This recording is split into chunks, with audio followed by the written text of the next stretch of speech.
మిమ్మల్ని ఒక కీలకమైన నేత, గుంటూరు జిల్లాకు సంబంధించినటువంటి కాంగ్రెస్ నేత మీకు టికెట్ రాకుండా అడ్డుకున్నాడు అనే ఒక ఆరోపణ ఉంది. బస్ అయితే నేను చెప్పొచ్చు చెప్పకూడదు నాకు తెలియదు, కానీ అయినా నేను చెప్తాను.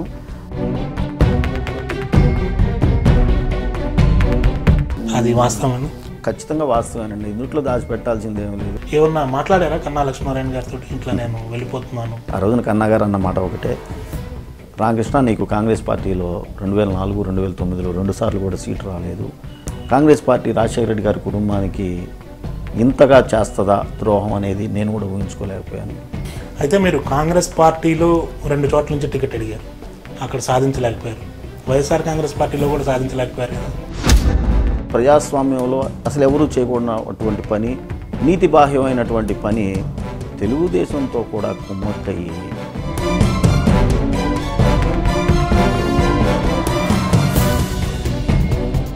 వైఎస్ఆర్ కాంగ్రెస్ పార్టీ ఎమ్మెల్యేలు కూడా చంద్రబాబు నాయుడిని ఒక ముఖ్యమంత్రి హోదాలో చూడలేకపోతున్నారు.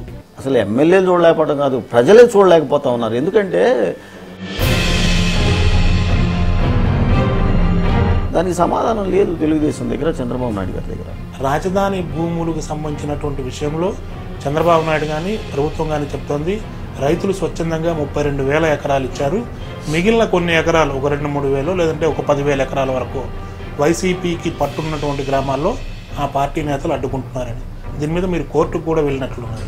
ఏ రైతు అయితే మీకు భూమి ఇవ్వలేదో ఆ రైతుని కొట్టారు, పోలీస్ స్టేషన్లో కేసులు పెట్టారు, చివరికి పంటను కూడా తగలపెట్టారు. ఎట్లా ఒప్పుకుంటామంటే నేను ఒప్పుకోను అసలు. అంటే 32,000 ఎకరాలు ఇచ్చిన రైతుల్లో ఎవరికి రాని అనుమానం ఒక రామకృష్ణారెడ్డి గారికి మాత్రం ఎందుకు వస్తుంది? ఆయన ఏమంటాడు, మాట్లాడితే నేను నిప్పుని, నేను చాలా గ్రేటు, నేను అసలు ఎక్కడ అన్యాయం చేయలేదు, నేను ఎక్కడ అక్రమాలు చేయలేదని అంటున్నాడు. ఇవాళ ఒక ఆరోపణ చేస్తూ తెలంగాణ ఏసీబీ సాక్ష్యాధారాలతో నేను పట్టించింది. తెలంగాణలో అధికారంలో ఉన్న టీఆర్ఎస్ పార్టీ తెలుగుదేశం సభ్యుల్ని కొనుక్కుంది అని ఒక ఆరోపణ నడుస్తుంటే మీరేమో చంద్రబాబు నాయుడు దగ్గరుండి పంపించారు అని అంటున్నారు అని చెప్పాల్సింది. ఎక్కడ చెప్పలేదు చంద్రబాబు నాయుడు గారు. దీనికి మీరు అడిగిన దానికి ఇదే ఆన్సరు. ఆయన ఏం కొనలా చంద్రబాబు కేసీఆర్ గారు తెలుగుదేశం ఎమ్మెల్యేలు. కొని ఉంటే ఈయన ఖచ్చితంగా అడిగేవాడు, రిజైన్ చేసి వెళ్ళమని.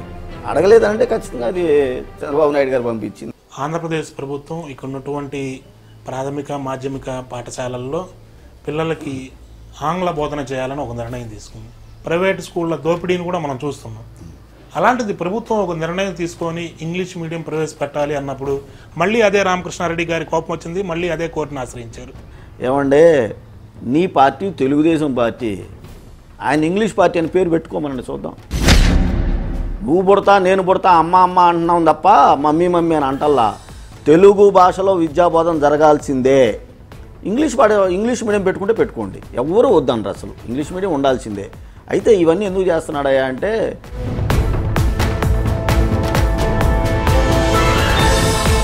వైసీపీ నుంచి తెలుగుదేశంకి వెళ్ళిన కొంతమంది ఎమ్మెల్యేలు జగన్మోహన్ రెడ్డి చాలా రూఢీగా ఉంటారు, ఎవరితో అంత పెద్దగా అటాచ్మెంట్ ఉండదు, ఎవరిని మాట్లాడనివ్వరు అని అంటూ